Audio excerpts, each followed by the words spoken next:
Welcome to Life List, a birding podcast. Hello.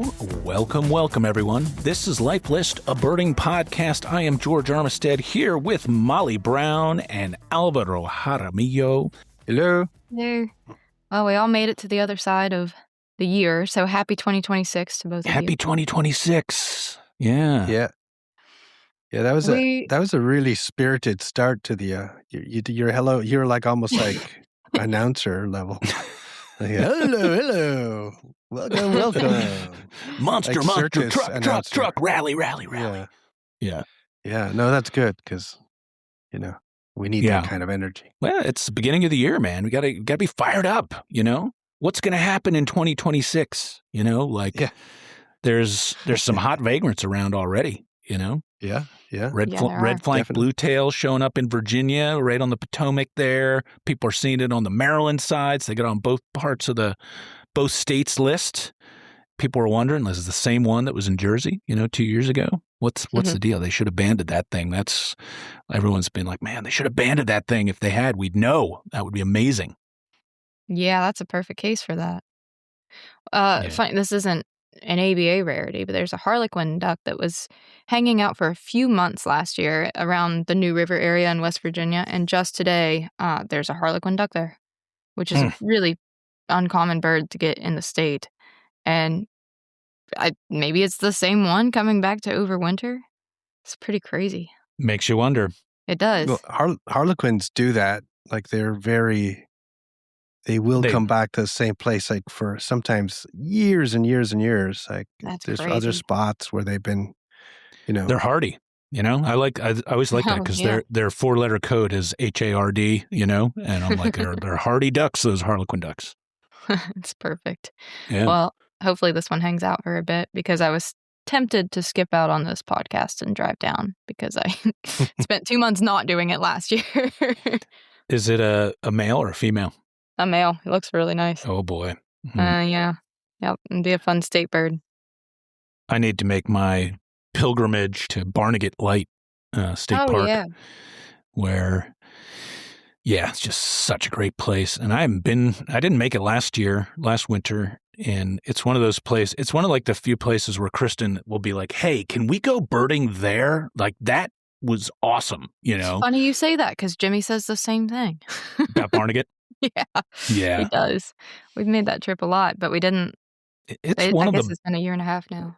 I think it's one of the best winter birding spots on the whole East Coast. I mean, it really is. It's often you have those harlequin ducks at your feet, often purple sandpipers at your feet, Ipswich sparrows, usually out on the beach, sometimes snow buntings, and sometimes alcids, razorbills, sometimes right from the jetty there. Yeah. Pretty exciting place to be. Good Maybe gulls. King eider. Yeah, there you go. That happens. Yep. That's where I got all those for my ABA list.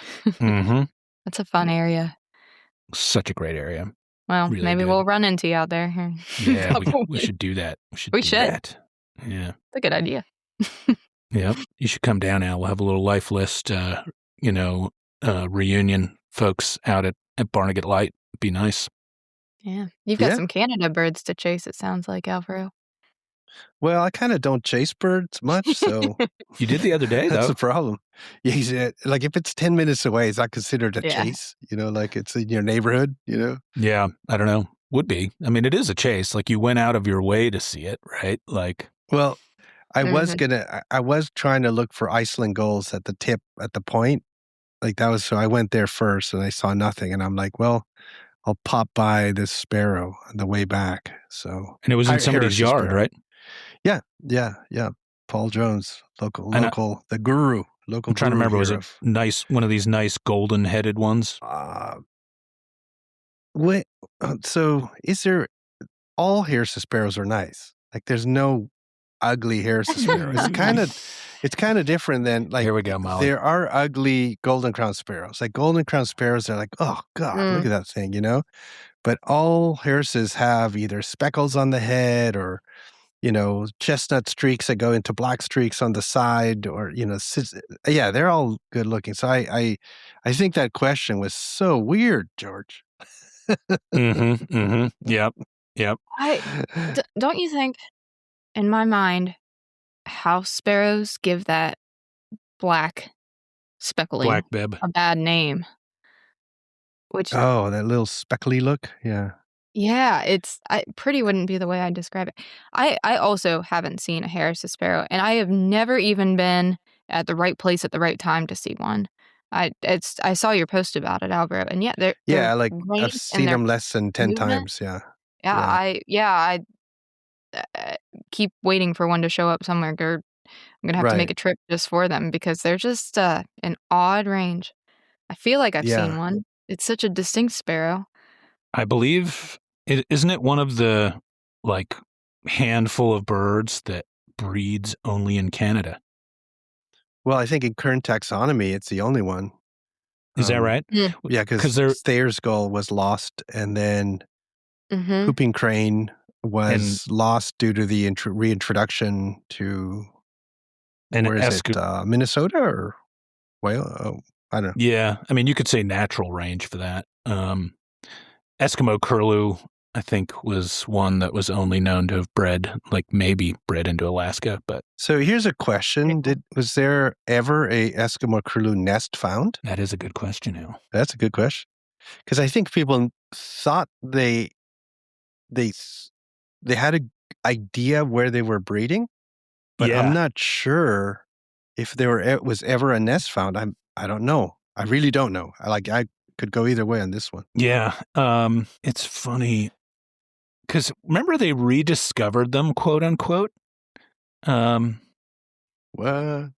Like soon, like I think it was like in the late 70s, early 80s or something. I was surprised. I should have gotten beat up so much more as a kid, but I actually had a T-shirt that said that I would wear around in grade school that said the Eskimo curlew lives. And it was, I think after they thought they'd found nests of them again in like the early 80s. There was a rumor. There's a set of rumors, but I don't think it was ever. There was no publication. There was no anything, from the Yukon, I think it was.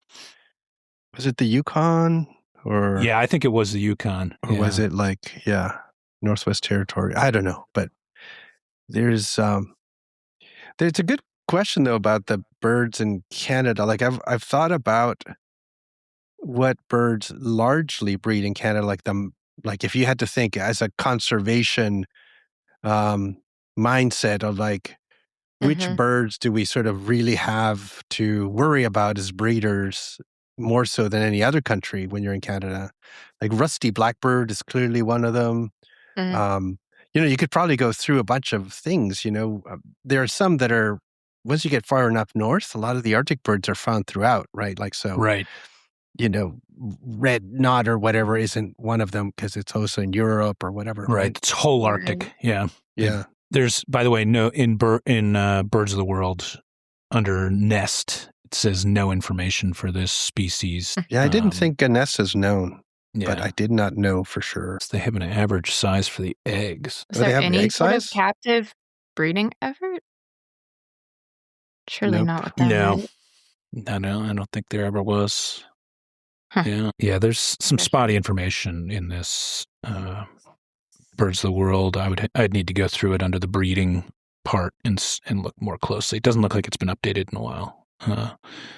But of course, there hadn't been one seen since 62 I was gonna say, maybe there's not a lot of new information flowing in. Weird. It hasn't been updated since the 60s. I've held the last specimen ever in my hand. We have it at the Academy of Natural Sciences in Philadelphia, and it was prepared by James Bond after it was shot by a hunter in Barbados. I've been to the spot where it was shot. Yeah. And the local said it was right there and they shot it from here. And I was like, oh, wow. Man. Yes. It's pretty wild. It's still, those places are still hunting, shorebird hunting areas. So certain times of the year, they hunt pretty much everything, I think. Like, I think, any shorebird that goes by, they'll go for it. These sort of hunt clubs. I think it's just to hunt.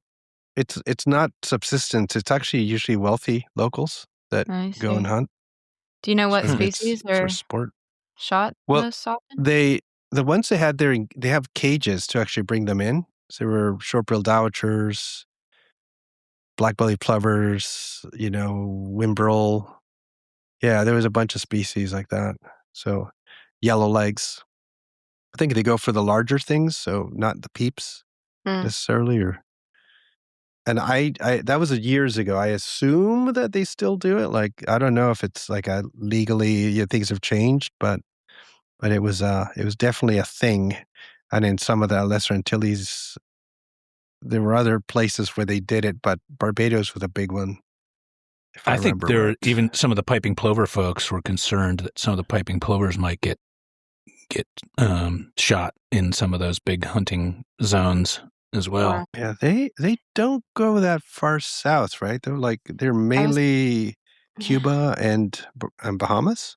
No? Yeah, I don't actually know. But I just remember that there were some spots in the Caribbean where they were worried about them getting shot, but not Barbados per se. Yeah, I mean, as far as getting into the gory details of some of these issues of conservation, we were just talking about Cuba earlier on, because we've all traveled there, and now that the things are really difficult in Cuba for the people, the last time this happened, there was a lot of subsistence hunting that went on when the Soviet Union fell. So you do wonder, how many birds, how many mammals might be being captured for food, which I'd be there doing the same thing if I was in that situation. But we have no information, right, of what's happening in some countries. And that's one where the decline has been first gradual, but then in the last year has been rather quick in terms of the poverty levels that people have been thrust into. Yeah. Poverty and access. Yeah. Both. Yeah, exactly. And I don't know, I mean, never, and it's kind of a change. There's some places have been sort of at a stable poverty level where things have been kind of bad for a long time, like Haiti. But Cuba seems to be one where, 10 years ago, it was not an issue. And now it is. And I do wonder if there's what the risks are for wildlife. And it could probably even, it'll be fish and maybe even like reptiles. Anything you can eat, right? Like, that's what it gets down to. But it's a shame. Yeah. It really is. How many mammals have you seen in Cuba? Either of you? That's a good Not question. a lot around. Not a lot. I have seen the hutillas. I was gonna say I saw captive hutia. That was I didn't see a wild one. It's really one. about it. Yeah, I've seen a wild hutia maybe fish is where twice. It's something like that. Yeah, but there are places where they're found. Like that are sort of away from the birding areas, and there are white-tailed deer in Cuba as well, right? Yeah. Introduced. Yeah, that's right. There's white-tailed deer somewhere. Yeah. And I think it's about a swamp area. I hadn't seen them, but yeah. I don't know. Probably little guys. Other areas in the east and whatnot too, but are they as small as like the key deer? I wonder. I think they're introduced though, so I'm not sure where they're introduced from. Yeah, I don't know. There are bats, of course, but people don't like to eat bats, even if hungry. They don't appeal, really. I mean, I have to admit that much as I would never want to take a shot at a shorebird, I can picture them being pretty tasty. Bats, not so sure. Not so sure. I think I'd have to be in a pretty desperate situation to find eating a bat appealing. But in West Africa, they would sell them, but they were like the big, flying foxes, which almost aren't bats. They're like a little different kind of thing. And you could see them like being sold at the roadside, people hanging, with a couple of bats hanging, and you would pop, stop and buy a bat for your stew. It's not right. It's not right. I disapprove. It's not right. Bat stew. No. Bat stew. No, thank you. Is that where you draw the line on trying new stuff in other places? That would be past my line. Yeah, I Yeah. really wouldn't want to try it, but if, I might be coerced or peer pressure. I might succumb to peer pressure conceivably on Right. that, but it doesn't rank high on my list. Yeah, and it's you don't often think about the the repercussions of political issues, right, for birds, unless it's sort of the actual changing of a law or something like that. But the fact that you can get a country that suddenly might not have ever considered eating a lizard cuckoo, that suddenly is like, ooh, lizard cuckoo, something to Yep. eat, is sad that we get to this level. But yeah, here we are. Yeah. So, Molly, you were offshore a couple days ago. I was. Yeah. Yeah. I jumped on the Hillstar Pelagic. So, well, it's the second one that was scheduled. There was one at the end of December that, we recorded on that day too. And that's how these go, right? Yeah. It's why we schedule a few of them. And those two were pretty close together, but went out of Ocean City as done for several years now for Hillstar trips, and did a 10-hour pelagic that goes out about 40 miles. And it's always fun. The boat's really comfortable, but it sells out about 35 people. I think we were maxed out for it. So it was a fun crowd. And, of course, it helps when the pelagic a few days before gets canceled. So we had a few people who had rebooked on that. And I always ask people where they're from, because we stay in Maryland waters the whole time, right? And some of these trips run out of Delaware, but they still end up in Maryland waters. So I'm always curious if people are state listers, or what their motivation is to come spend a cold winter day on a boat. Yeah, serious. Yeah, this time was it was a good mix of people, several from Maryland, a lot from the DC area, a lot from Pennsylvania, but for a ton of people, they hadn't been on a pelagic before. Or maybe they'd done a little bit, they'd never been out in the winter.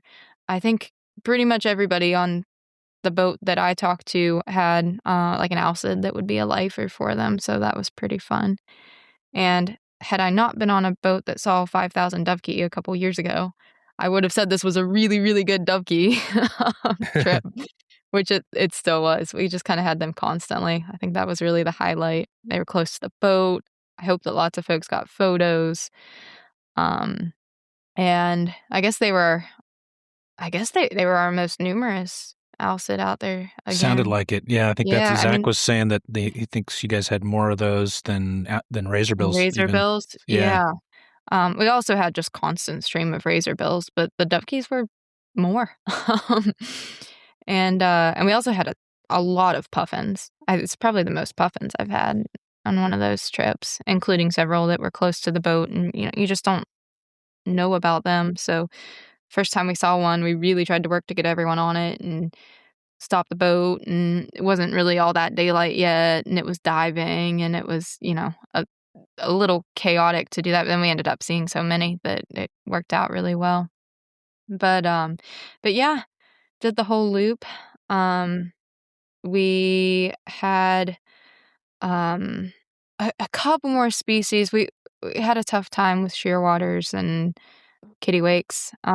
They just weren't really sticking around the boat. We didn't pass. We were chumming. Didn't pass any other boats that really had much of a following either until we were getting back. And inside of the shore, there was a really nice pod of common dolphins and a bunch of gannets diving with them, and a little bit of a feeding frenzy there too. And then right after that, a common murre popped up, which had evaded most of the boat for the trip too. So it was really fun to end on that. But we had dozens of dolphins riding with the boat too. And that's always fun. And the common dolphins are beautiful. So everyone was They really getting are. It's such a boring name for such a great looking animal. It is. Yeah. Figuring out your dolphin species, I think when I think about it from shore, what I used to think is every time I saw a dolphin from shore, it was a bottlenose, because it seems like it's the default dolphin. I'm sure that I saw plenty of dolphins when I was younger that weren't bottlenose and just didn't know it. But yeah, you get out and you see the ones that really have a lot of color like those. And I mean, they're 8 feet from you. You're just looking straight down on them, and you have half a dozen that are hanging out for 5 minutes. It's pretty cool to get to experience that too.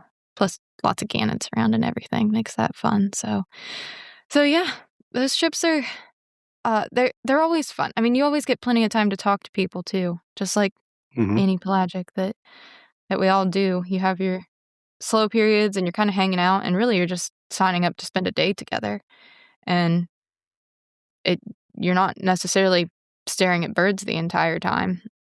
So it's a cool atmosphere to get to hang out with everyone and mix around a little bit. And it was good. Yeah. It's one of the things I like is the social part of pelagic birding. It's like you know that even if you're not every day is a phenomenal day offshore. Even if you don't see as much as you hope, you know that usually you're going to have some good company, and you can carry some good conversation through the slow whatever if there's slow times. And yeah, that's a great aspect of pelagic birding. I think it's a really fun way to start the year too.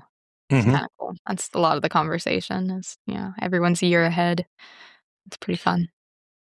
The dolphin, kind of the standard dolphin for us, I think all of us, is the bottlenose, but the actual name dolphin comes from the common dolphin. It's the original one that the Greeks, I think, used to sort of like talk about, the Delphinus. Delphinus delphus. Yeah, Delphinus delphus. Yeah. But and then it got the scientific name from that, but it was the original dolphin that we have the English name dolphin from. The OG dolphin. That one. Yeah, which was out in the Mediterranean. But it's kind of interesting to think that I guess they were out there fishing and stuff and used to think about dolphins. They would see common dolphins more than bottlenose. So yeah. It's cool you saw all those dovekies too. I often like to say on our winter trips that our big bird is the little auk. Yeah, it is. It was great. I'm thinking now, I just got back yesterday because it's a haul to drive over there, and did not make the whole drive back in a night, and then had a Christmas party to go to yesterday, and have not looked at my photos yet, but surely I have good dovekey photos now. I better. I was firing enough. But do you guys know if there's winter krill out there? Like, I'm thinking, what did the dovekies eat? Yeah, I'm trying to remember. Copepods. I think mostly copepods. Yeah. But you don't kind of come up on krill in the way that you can elsewhere. Yeah. And like, the whales are all on the krill kind of thing. No. I was going to say, nor do we come up on dovekey in super concentrated ways like that. No. At least not from my experiences. There's usually kind of a morning flight, and then and depending on if you get into a zone where the water temperature's right and there's food around, they'll just be kind of spread out but active, but you don't get like flocks of them on the water usually, at least not big flocks. Yeah. Sometimes you see a couple dozen together, but yeah, they've got a weird bill. So I haven't really considered exactly what dovekey eats, but it's got to be some tiny little thing that is likely not fish most of the time, kind of like Cassin's auklets and some of the other funny-billed little things out there in the ocean. Yeah, funny-billed little things. Yeah. Yeah, I mean, yeah, and they're funny. They're weird. I mean, in Svalbard, it's the first time I'd ever seen them, and they would like fly in these little tight flocks and chatter and go crazy, and they'd have these nesting cliffs, but they'd also land on the scree below the nesting cliffs and just be all sort of sitting around. And then in the ocean, they were patchy, and we would sometimes have them like just hundreds flying by, and again in tight groups, and sort of I was like, what are they up to? Like they seem to be super social for these little, and more so than the average West Coast alcid. It seemed to me like these were like, little party alcids going on. And we just set up a date for Svalbard this June. So if anybody's interested in seeing the dovekies, where they're where they're if from, at anyone's least where they interested in breed. hearing them, that's pretty cool. Yeah. It's pretty wild. There's not many species up there, but you get to see like tons of dovekies and thick-billed murres and polar bears and walrus and beluga high and volume kittiwakes and high volume of certain species. Yeah. Puffins. Now, was your Svalbard trip the one that you did the first run of last year? Was that all one trip, or do you have two separate trips and another Scandinavia trip? Yeah, it was two. So we had a Finland trip and then Svalbard. They were back to back, but this is just the Svalbard, the ship-based trip. Yeah, it's pretty. Polar bear. It's pretty comfortable. Yeah, pretty. I was nice. just reading a little bit about dovekies because you asked about the food, and I guess there's a paper that came out. I can't actually seem to access the paper itself, but that it came out in 2018. By authors Manfred Instep, Sebastian Decamp, Jérôme Fort, and David Grimelier. And it said, contrary to what people thought, which was that they were filter feeding, is that they took some slow motion video and that they would do visually guided suction feeding of copepods, almost like whales do. So anyway, that's... Yeah. That surprises me that somebody would have thought the thing with a little tiny finch-like beak would be filter feeding, though. Like, I mean, you almost have to look at them and go, well, the one thing they're not doing is filter feeding with that. I was going to say, I don't know what it looks like inside their bill, but it's. Yeah, I agree. It looks like they're meant for snagging stuff. It'd be a fun specimen to check out. There's been a few times where, they crash every now and then during storms around here in rare instances, and or at least are found in rare instances. It may happen more often than people realize. And there's been a few times where they've ended up with them on boats. And it just is astounding how small they really are and how absurdly cute. My father's often said he'd love to have one that he could just kind of keep in the bathtub and feed and keep as a pet, obviously not in reality, but in fantasy only. Your father is like part awesome and part insane, with his fantasies. Like, I get it, but if you had a non-birder would be like, let me get this. He wants to put a little seabird in his bathtub and have it because it's very cute. Yeah. This is a man that will, burst into song periodically, unannounced. Just, any manner of song or poetry. He'll just it'll be silent at the dining room table, and every now and all of a sudden he'll just like burst into song or start reciting poetry.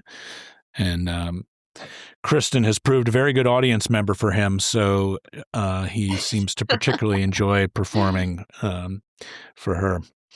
But yeah, I think your assessment is accurate, Al. Yeah. I say it with love and respect.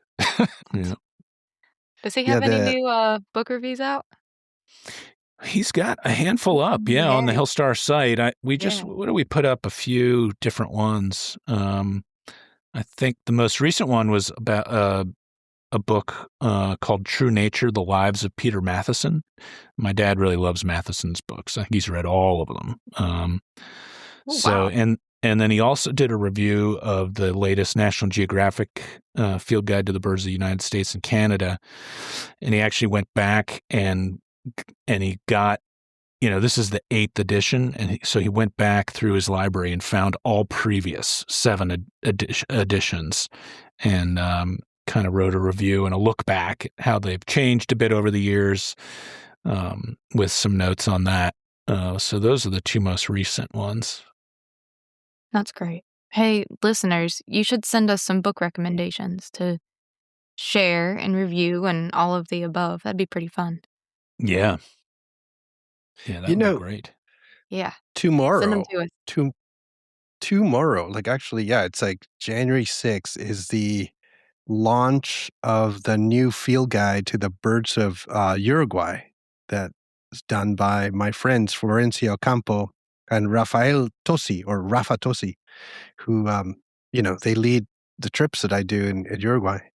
And, I was, apart from the fact that it's awesome that this book to one of the countries that hasn't had a English guide that was sort of, maybe there was some, I don't know. I want to say there's no real official Uruguay English guide out there. So it's a brand new book. But it occurred to me that it may be, out of all the recent field guides in Latin America, it is the first that's authored by a woman as the first author. I'm not going to guess, maybe I'm wrong, but it's A, something, and B, kind of it took a while, but here we are.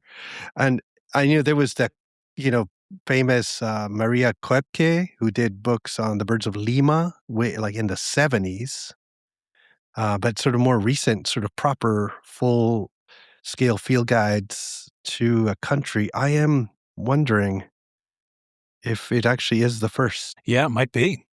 Yeah. Yeah. For birds. Looks like a nice book. Birds.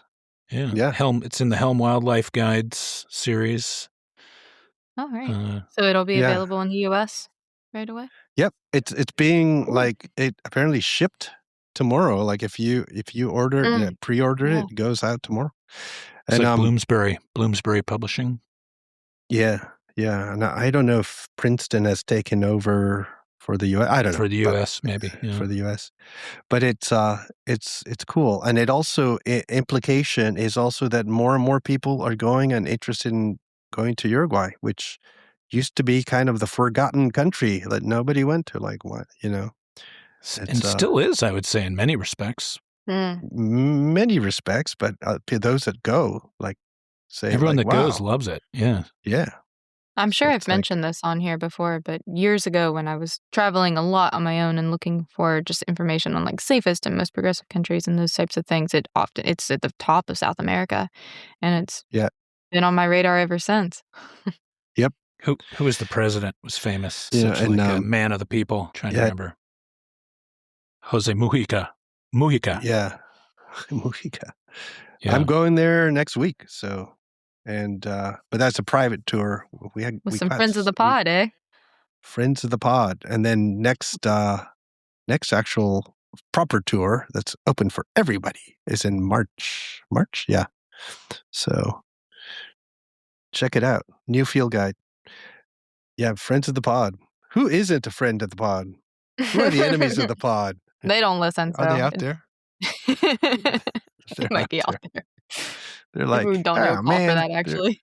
Talking about pizza again. I came here for the birds. Hey, it's been a little while since we talked about pizza. I did have a cookie question for you. Did I ask you guys this question? I don't think so. How many Oreos in one sitting is acceptable? 0. Boo. I kind of feel the same. Oh, you guys. Honestly. Well, go ahead and press us. What you got? well, I'm going to be honest. I can polish off a sleeve in short order. Are these regular, original Oreos? I don't. Well, I prefer double stuff. This came up. Oreo experts here. my favorite thing is that this came up the other day in the house because somebody here, I think it was Hayden, came home with a box of Oreos, but they were Post Malone Oreos. They were like Post Malone's, personal brand. And I was like, these are pretty good. I could do some damage at these. And I think I had 6 in pretty short order. And I was like, I don't like these as much as double stuffs, but there is nothing wrong with these Post Malone Oreos. And Kristen was a little flabbergasted that I put away 6. She was like, 4 maybe, but 6, that seems a little over the top. And I was like, I don't know. I was like, is this egregious on my part? I really don't know. Yeah. Yeah. I'm always like, if you're going to have a cookie, have a properly good quality cookie, There are so many of those. There's so many. No, but I don't really eat any store-bought cookies though. Go to the exactly either you make your cookies or you go to the local, spot that has some homemade cookies and stuff, and Nanaimo bars and all the good stuff you can get over here, you know. Yeah, Butter you guys tarts. are not the connoisseurs of junk food that I had assumed you might I don't know be. if we are. I don't really love sweets. No, That's the problem. Yeah, I don't. I think connoisseur is not the word to use. Oh, it is now. For junk food, because it's just basically a consumer. Mm-hmm. You're a consumer of junk food. Yes, a dedicated consumer. It's like a bottom feeder in the fish world. Yeah, I know. It's really good. Just the best thing to be. Stuff.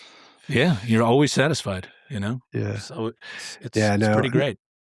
Yeah, no, I but honestly, I do feel like I don't do that many sweets, and when I do, I feel like it should be something good. Like, not that you're getting nutrition out of it, but I don't want it to be junky, because then it's sort of like, I feel like that goes against my, general, like, I'm trying to be healthy, so I shouldn't eat this shit, kind of thing. So I'll try that on at some point. But yeah, I think my sister once said to me that she was like, I like my music like I like my junk food, which is kind of over-processed, and she likes a lot of like bad club music and, and That's fun. That's a good comparison. And I was like, yeah, I mean, I kind of get it. There's a lot of junk food out there that, I shouldn't like from what everyone tells me, but that I really can get into. So. I'm kind of in the opposite. I don't I'm not really tempted by sweets all that much. But I feel like I'm missing out because I don't get the enjoyment that folks like you get from eating whatever you eat. I don't know what it is. Yeah. Like, I'll go to the local So you bakery. savor that. Yeah. Well, remember we sampled all in Assam. We had there's that whole video someplace we have of us all checking out all the candy that yeah. You remember? Ooh, yeah. There were some really bad ones. I think Josh got most of them. Some really questionable ones. I was thinking, what did Surya give you a box of that somebody made for you right when we started? Oh, yeah. I know it was really good, and you gave out one small sample, and it was gone. And then like it disappeared. I was like, these are coming to my room with me. Yeah, I remember they were really good. They're wrapped in like the palm leaves, and something like almost kind of savory and sweet. Yeah, they have it's a sweet savory treat. Those are good. I can't remember what they're called, but they're right nice. It wasn't like mango. Like that sort of mango, it's like hard mango paste, Is that what you're talking about? No. Yeah.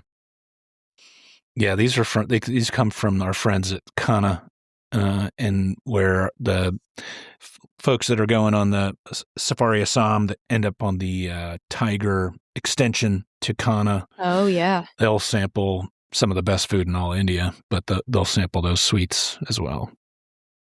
Yeah, that's where you get them. Yeah. No, but now you've got me thinking about those little guava fruit things that you get in South America. Colombia, often. Yeah. Those things it's almost like a guava fudge kind of thing. They're really and with cheese, right? Oh, they are nice with cheese. Yeah. Well, there's guava cheese too, right? Yeah, that's like where you get the thing where it's really they call it guava cheese, but it's like a jam, but sort of harder.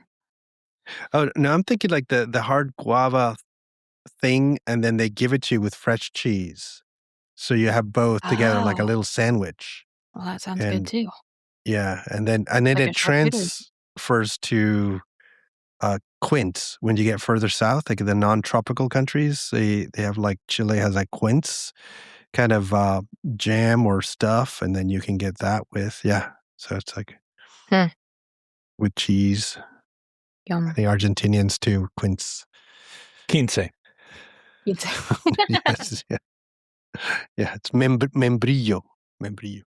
In Philly, we have Quince Street is between 13th and 12th. And I'm always like, why is Quince Street between 13th and 12th? That's funny. Nobody, yeah. I think I use the joke often enough that everybody knows that it's coming and are prepared to not laugh. So. It's a good one. Well, I was just I was in Trinidad, spent a week at Asa Wright for a tour there, and they actually served, they called it guava cheese, but it was straight guava with the tea and pastries mid-afternoon break that we had Tea time. every single day. Yeah.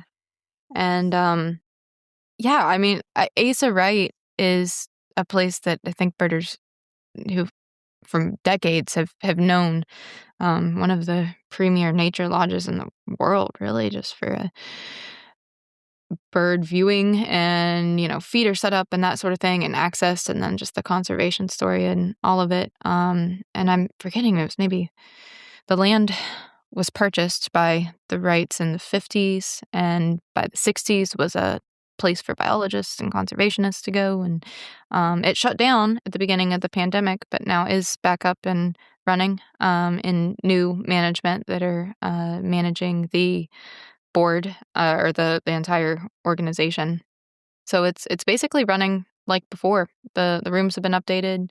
I think they've done a little bit of like remodeling that changed some of the vegetation right around there, but the feeders are back up, and it is not a bad place to hang out for a couple days. Pretty darn pleasant. Yeah. Those rooms needed like some freshening up like 20 years ago. So yeah, that's what I heard. That's really good. They're in great shape now. Yeah. Yeah, and great to have it under new management because, I mean, there was a rough patch there. Shenanigans going on there apparently in the past, Yeah. So it's in terms of mismanagement. But yeah. But it's this is what happens. Something becomes like really popular and successful unless it's really run by folks that have the, want to keep it like conservation and doing stuff and getting people out here. And it was sort of, I think that lost for a while. So it's great to see it back to something a little bit like, like the past when it was just the birds and the conservation before the shenanigans happened. It's great. It's got, as you say, it has a ton of history. It's like it goes way back to the 50s, and I think I remember early field guides before there were even many field guides elsewhere in Central South America. There was a Trinidad field guide that came out pretty early, and I think for a long time, less so these last 10 years or so, but for a long time, it was kind of one of the places that kind of like Costa Rica, where if someone was going to dip their toe in neotropical birding for the first time, often Trinidad would be a place that people would go. And let's see, what is it? Bearded bellbird is kind of like one of the iconic birds there. Like the other bellbirds, the other prosnias. I'm not sure if I'm saying that right. Bellbirds. It's got impressive sounds and is cool looking. Got weird wattles. Bearded bellbird, and then the other thing I associate it with, which is probably maybe not a great marketing tool for many, is that I think like 3 different people at least that have seen their lifer bushmaster in Trinidad. I think it's a pretty good place to find them. And I've heard tale about, bushmaster, for those that may not know, is the largest pit viper in the world. And I've heard tale from people about seeing one that stretched from one side of the road to the other. Maybe exaggerated, maybe not. I don't know. It depends on the road, I suppose. But I think there are places there where if people are into snakes, they can find those. Yeah, we had great luck with snakes. Somebody had a bushmaster the week before we were there, just on a trail. But we saw several species of snakes without really trying for any of them. It was pretty fun. But go ahead. No, it used to be, I guess it was in the 70s that the New York Zoological Society or the New York Zoo had people stationed and working there, and there was a lot of extraction of wildlife to go to the zoos, and I think that's where if there was a bushmaster somewhere or a boa constrictor somewhere in captivity, it tended to be from Asa Wright because of that connection back in the old days. Of course, that's way back, and and some of the early guides that that work there that probably are no longer around. I don't know. They used to do all the collection for the zoos, and they had to bring back live animals, which is crazy. I don't know how you get a live bushmaster anywhere, but that's not an assignment I would like to have him. No. So we went from that to research and conservation, and so it's a place that went through sort of the entire facet of from kind of colonial ownership to local, being run by locals and stuff. Yeah, exactly. It's originally a plantation, and it's still the plantation house that is your main area there. And the main guide, Mukesh, I think he's been there like 45 years. He had a lot to say. Yeah. And a lot of folks there have continued on through the changing of hands and whatnot, and just have lots of stories. But yeah, what was cool being there and seeing is, I know it from a birding perspective, and a little bit that I know from folks who have worked on field guides and conservation and biology work. But it, as you said, means a lot to the mammal community, the herb community, and to local communities as well. There are a ton of people from Trinidad who come there often. Yeah. Have you been to Trinidad, George? I've never been. Yeah, I've always wanted to go, and I kind of expect we will. Chris and I will go check it out at some point in the not too distant future. I weirdly, and I think I'm rare in this, I love Tobago. I remember Tobago, you telling me that. I remember you saying that you, as awesome as Trinidad is, you thought kind of from a biological standpoint, and that Tobago is more interesting to you. Right. Yeah. And Tobago functions like a lesser Antillean island, while Trinidad is almost like mainland. It's a really interesting spot. But Tobago, I just loved thinking about all the birds that were there, that are not in Trinidad, that sort of skipped over, because I thought all of those probably have a totally different history than the ones on Trinidad, that are in Trinidad and Tobago. It's like the ones that are on the mainland, not Trinidad, and then on Tobago. Those are the ones I kind of particularly was keen on. And it was a real interesting spot. I remember recording a lot of things, and it never went anywhere, because most things I do never go anywhere, but they stay in my brain as potential projects. It's like, I'm still working on that. It's like, no, I'm not. I don't think I ever was. Yeah, it was a plan at some point. Highly recommend, which I think is a fantastic place, and I know lots of folks recommend that as a place to kind of dip your toe into neotropic birding. And it was really fascinating to compare that experience that I had, I guess more than a decade ago, to this. And there was one person on our tour, and it was their first time birding out of Canada.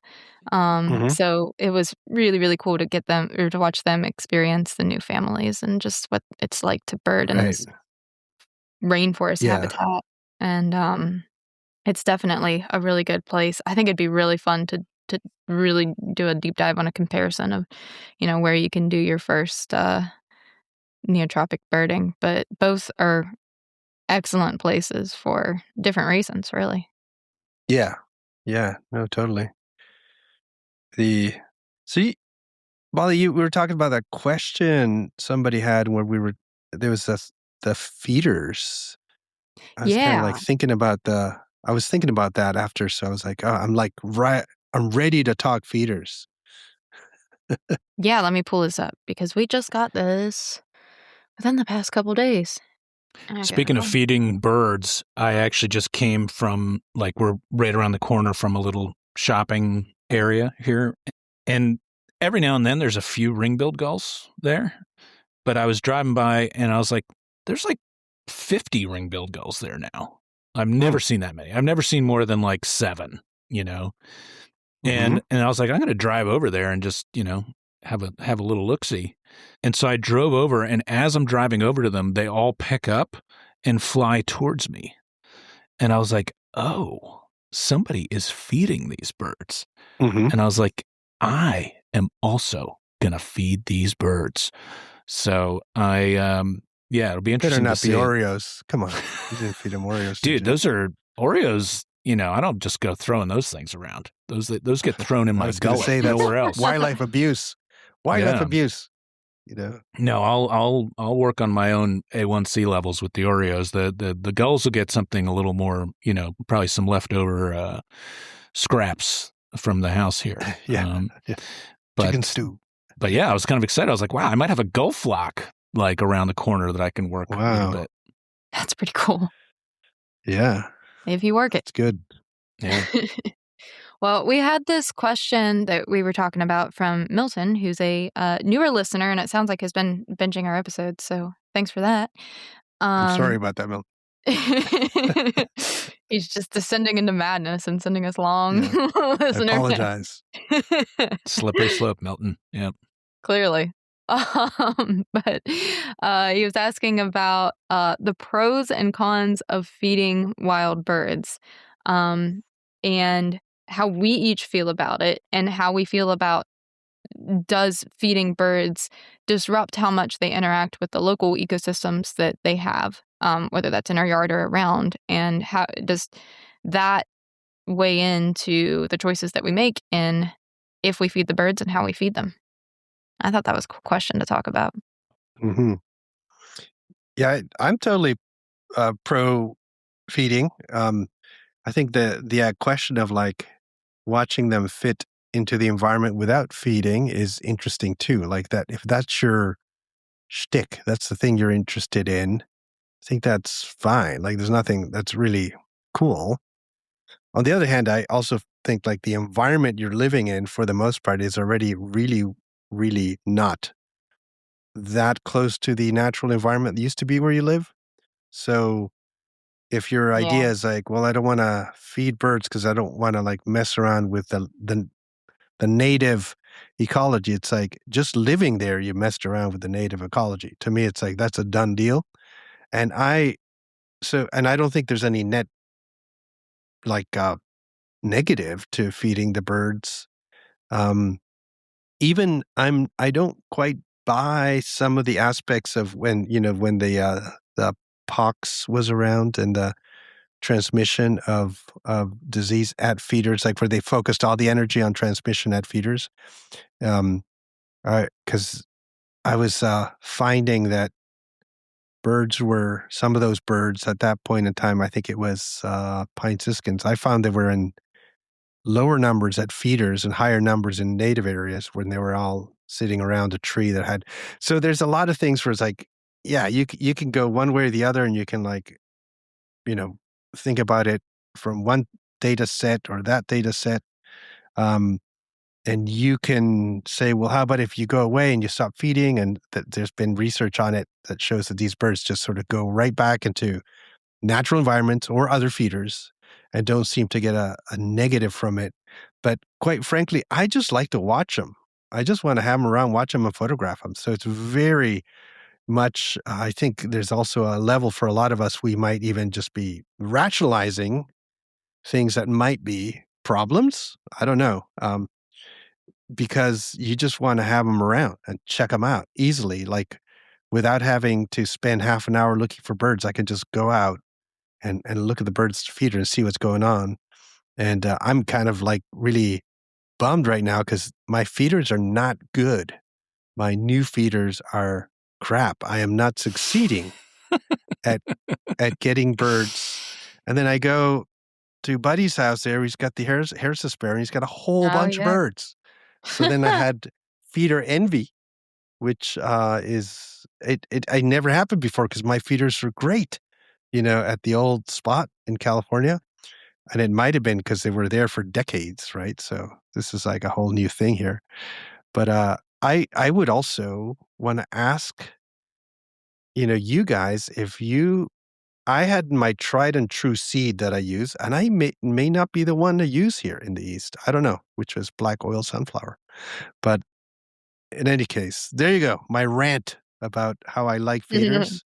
And I'm, What you need to do is get on your local Facebook group and say that you don't have birds at your feeders and you wonder what's going on. And you will get all the advice that you could ever ask for. And then just do everything that anybody tells you. Mm-hmm. Yeah, I What think could I go will wrong? do that. Yeah.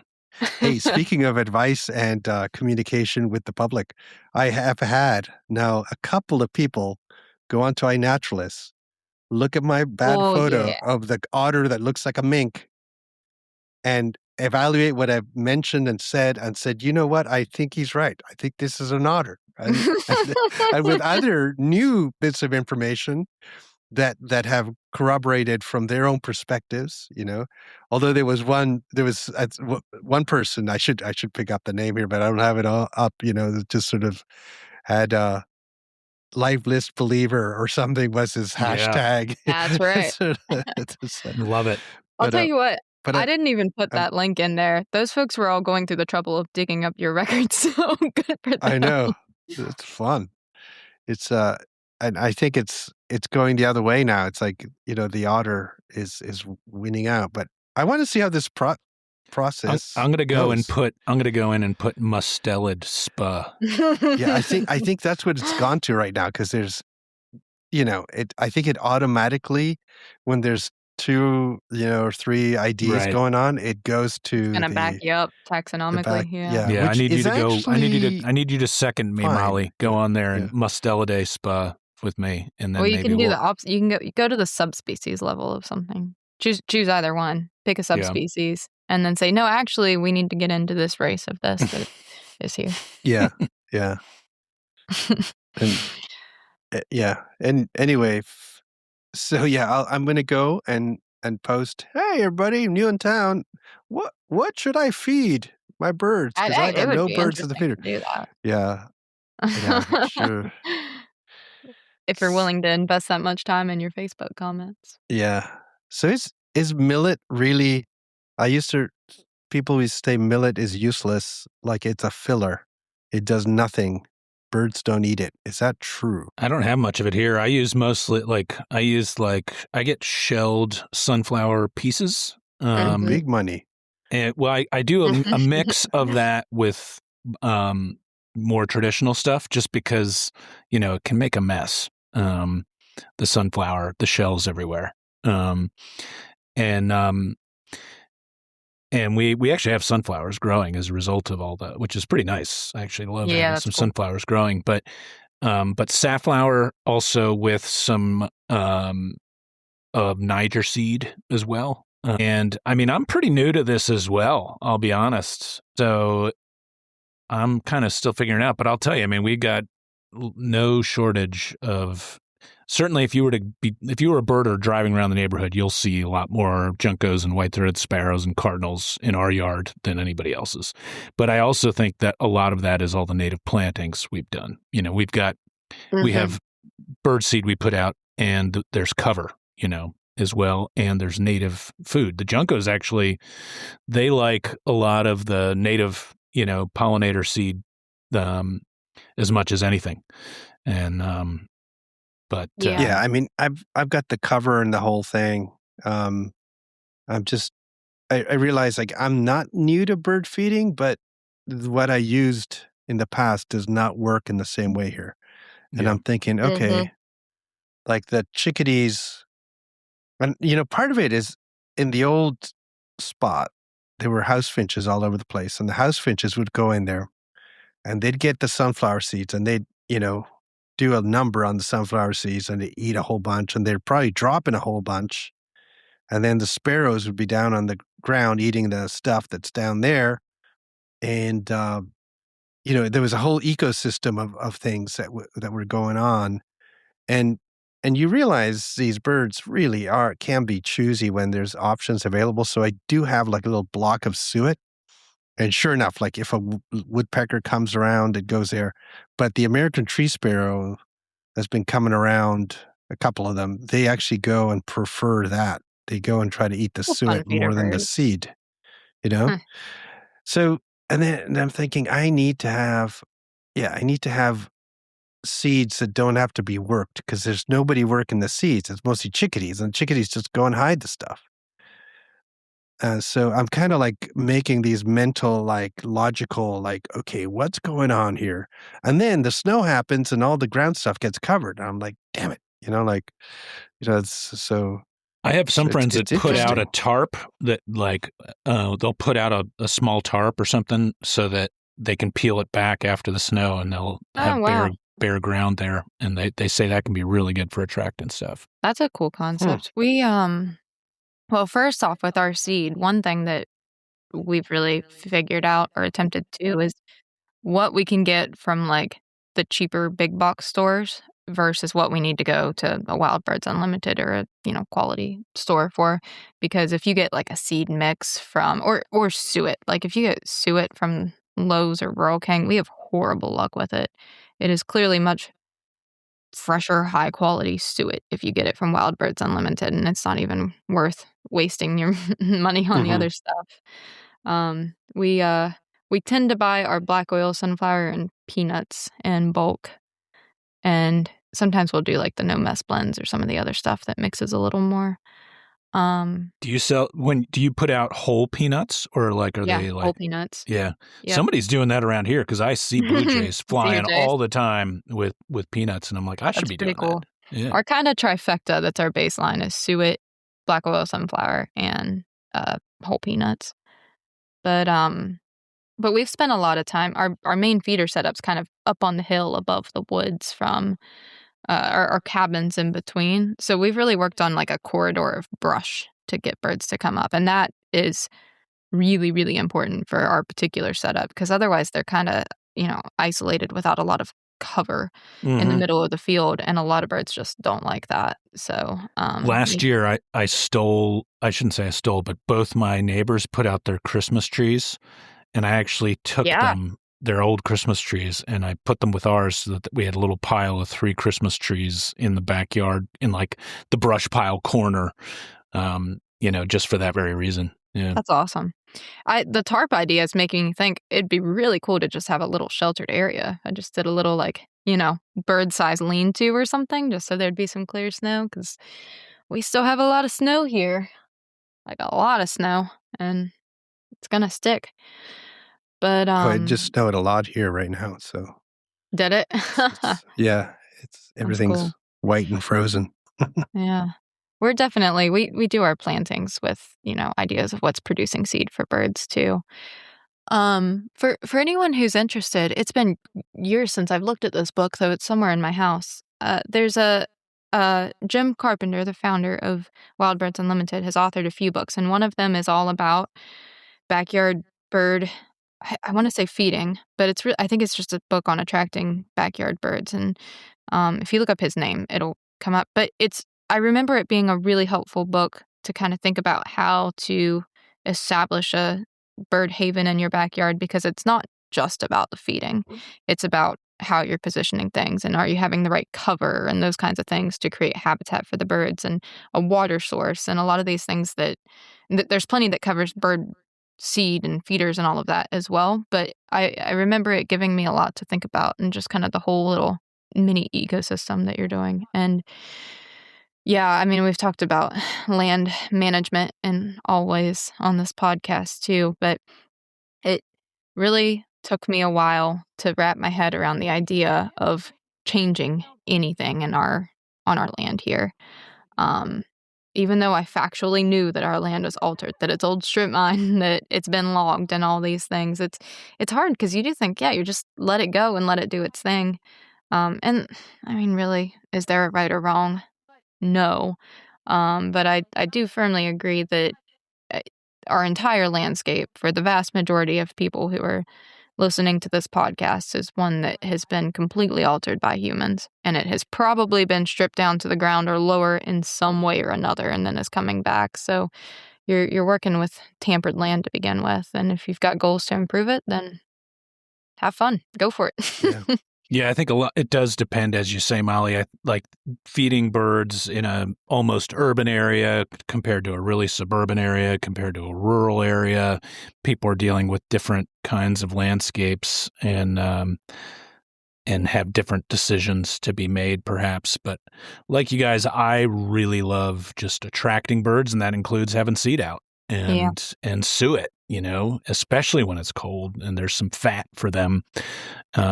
And, we're trying to, I think we talk about native plants a lot here. Certainly encourage folks to consider native plants at their place.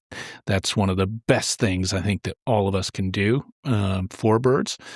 But I add some bird feeders to it as well, and I think it works out pretty well for the birds.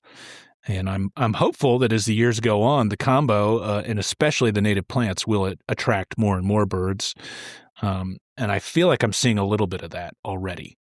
Yeah, it's always what's crazy about water though, like because I was thinking like, oh, if things are freezing up, there's going to be like no water.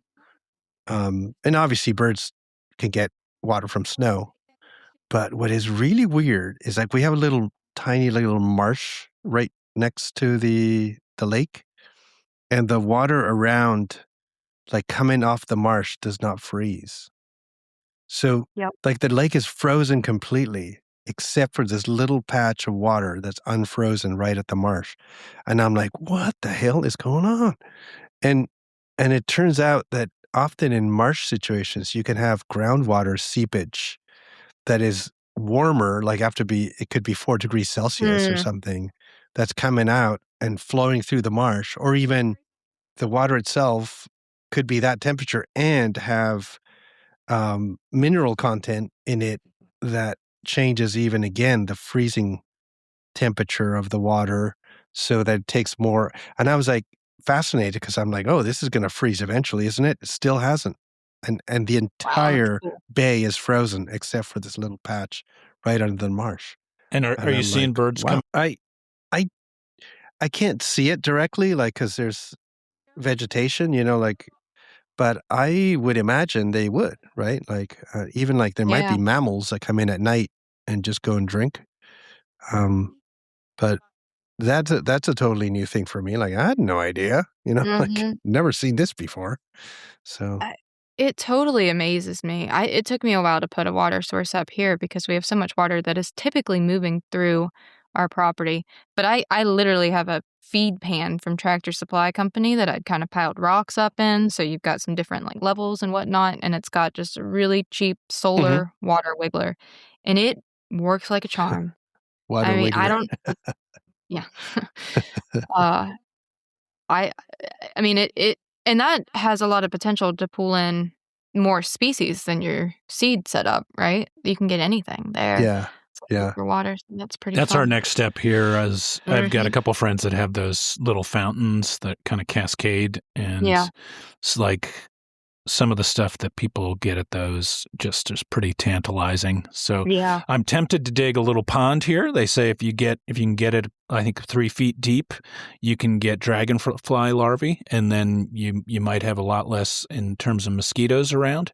That's pretty cool. So we're eager to give that a try, and then like a little fountain kind of style bubbly thing going. Although if you add the pond and you didn't have it before, you actually created more mosquito habitat. Yeah, but right now there's like that water flowing. Yeah, right now we have like we have lots of mosquitoes, and I don't know, my friends locally that have done this, they say like if you have a small pond, basically you attract enough dragonflies that you really reduce your overall mosquito numbers. So I thought that the dragonflies' effect on mosquitoes was all in the water. So it's the mosquito larvae being eaten by dragonfly larvae, not the adults.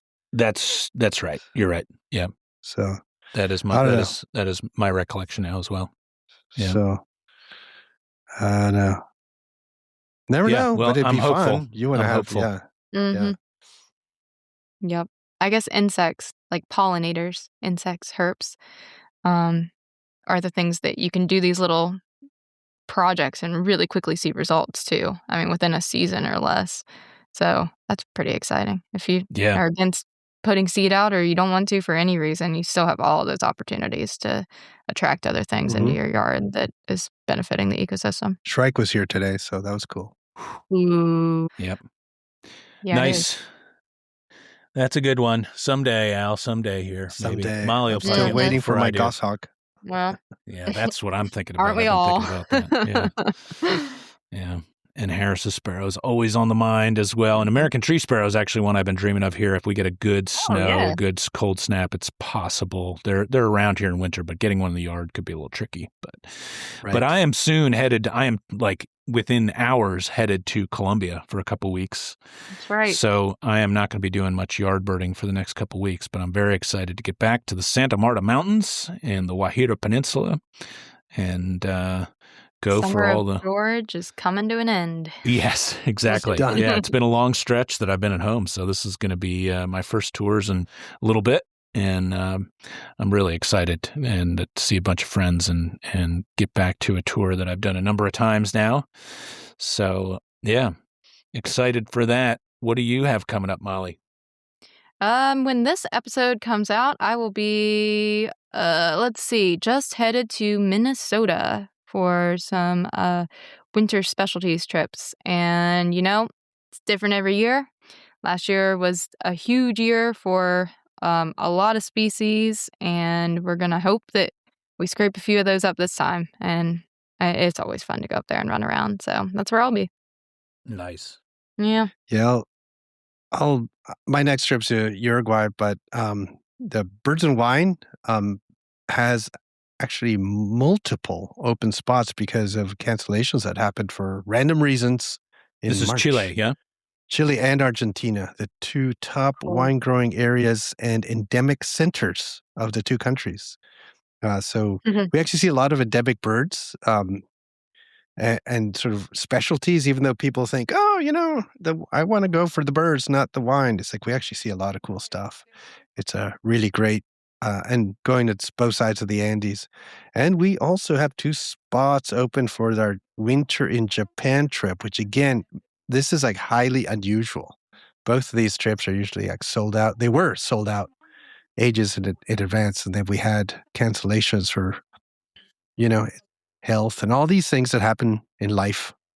So, yeah. So if you're like, hey, I'm going to take advantage of one of these trips that are never available, both of them.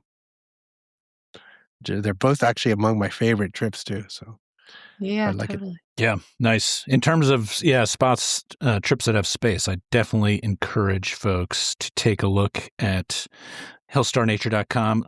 Check out Molly's Tanzania trip coming up in April of 27. Yeah, another one that sells out well in advance. Yeah, exactly. Always a popular one, and we just added that to the site, so folks should definitely check that out. And I've just added a new Ecuador tour to southern Ecuador to the Hocotocco reserves. We're actually going to go for the world's rarest hill star on this hill star trip. So excited about that, as well as the Hocotocco antpitta, El Oro parakeets, a bunch of other stuff. And yeah, check out Mongolia. I'm really excited now. Got a few folks on board for that and really excited to do Mongolia in June of 2027. So I would encourage folks to take a look at those. But yeah, I think we should scoot, guys. The time is nigh. That's right. Yeah. Yeah, I got to go dig out. You got to dig out of your driveway? Yeah. Yeah, we'll see you guys. Yeah, thanks everybody for listening. We will be back again soon with another episode of Life List of Birding Podcast. Take care, everybody. Cheers, y'all. Bye.